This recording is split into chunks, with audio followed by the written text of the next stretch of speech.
konsep manusia dalam perspektif Islam, pengertian psikologi Islam, objek dan ruang lingkup, psikologi Islam dan psikologi Barat, metode dan pendekatan psikologi Islam, jiwa atau nafs dalam perspektif Islam.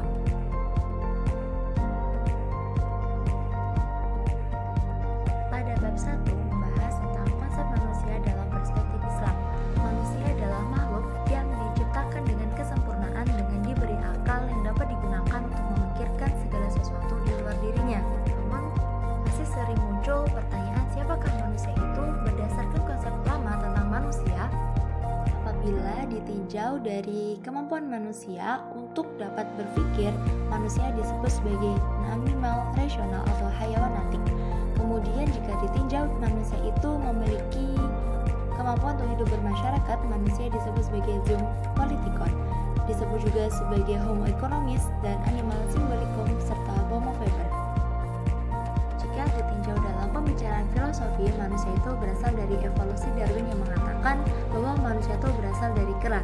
Namun berdasarkan pandangan Islam, manusia adalah makhluk Tuhan yang memiliki keunikan dan keistimewaan tertentu. Manusia berperan sebagai makhluk individu, makhluk sosial, dan makhluk yang berketuhanan, di mana manusia berdasarkan pandangan Islam terciptakan dari saripati tanah, yakni Nabi Adam, kemudian menjadi mudghah. Manusia di dalam menjalankan tugas dan fungsinya sebagai Abdullah dan juga khalifah di muka bumi ini telah dibekali oleh Allah potensi seperti akal, hati, panca indera, dan juga nafsu. Bekal tersebut dipergunakan untuk mengendalikan kehidupannya. Pada bab 2 membahas tentang pengertian psikologi Islam, objek dan ruang lingkupnya. Psikologi berasal dari bahasa Yunani yaitu psyche dan logos. Psyche adalah jiwa, logos adalah ilmu, sehingga psikologi adalah ilmu jiwa. Sedangkan Islam menurut Muhammad Daud Ali adalah kata turunan yang berarti ketaatan dan kepatuhan kepada kehendak Allah. Sedangkan secara istilah psikologi Islam menurut Zakiyah Darajat dalam Mubarak adalah ilmu yang berbicara tentang manusia, terutama dalam kepribadian manusia yang didasari pada sumber Islam yakni Al-Quran dan hadis. Pada kajian psikologi Islam sama dengan psikologi pada umumnya, yakni terdapat dua objek yaitu objek material berupa manusia. Objek formal adalah perilaku manusia berdasarkan tuntunan sumber Al-Quran dan hadis. Ruang lingkup dalam psikologi Islam adalah membahas tentang konsep manusia dan pendekatannya yang di dalamnya berdasarkan pada keimanan, dimensi fisik, kejiwaan, lingkungan, dan mencakup dimensi spiritual dan rohani. Bab yang ketiga yaitu tentang psikologi Barat dan psikologi Islam.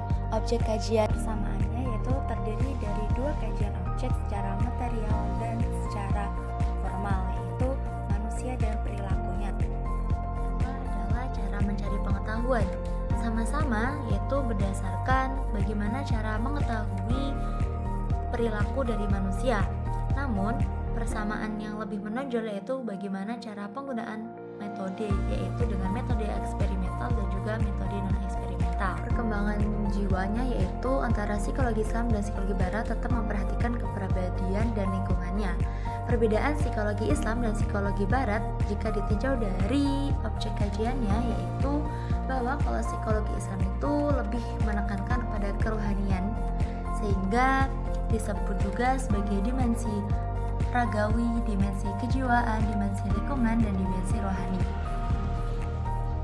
Cara mencari pengetahuan jika dalam psikologi Barat itu lebih berorientasi pada ilmu-ilmu sekuler, sedangkan pada psikologi Islam para psikolog itu lebih berorientasi pada Al-Quran dan hadis.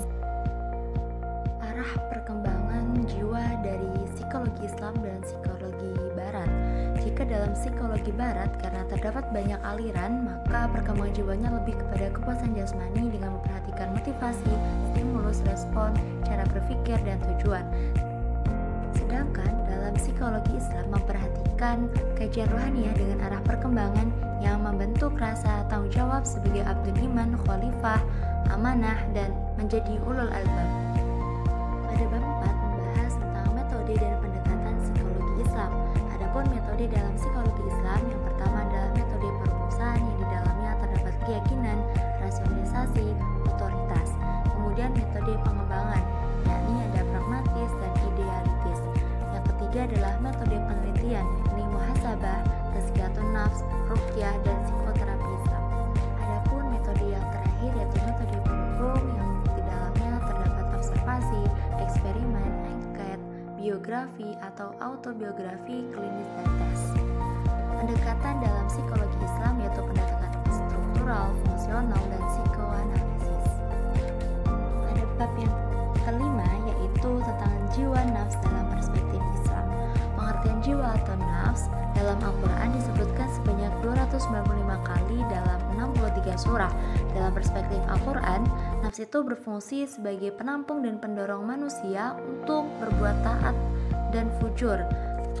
Menurut ahli tasawuf, nafs adalah ruh setelah bersatu dengan jasad yang dapat melahirkan pengaruh terhadap perilaku dan perbuatan manusia.